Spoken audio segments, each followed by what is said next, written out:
Welcome to the Slop Farm. Enjoy the video.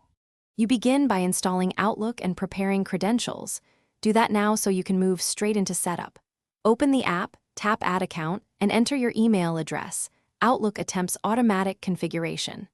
If prompted, choose work or personal depending on account type, and enter your password when requested. Once done, accept permission requests for calendar and contacts so syncing works. Make sure two-factor prompts appear on your secondary device. Approve them to continue without interruption. Once your basic login succeeds, tap Account Settings to customize sync and security. For custom domains, choose Manual Setup, type incoming server imap/pop, port and security type, then outgoing SMTP info. This ensures reliable send and receive. Next, set sync frequency or leave push for real-time mail.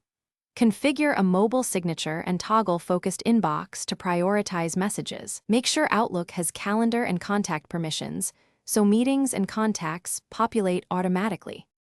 To finish, test sending and receiving an email, open an attachment, and create a calendar event to confirm full functionality. If mail fails, first re-enter your password and confirm two-factor approvals, then toggle airplane mode or restart the app to reset connections. If problems persist, clear the app cache or remove and re-add the account. This refreshes settings. Finally, check your email provider status for outages.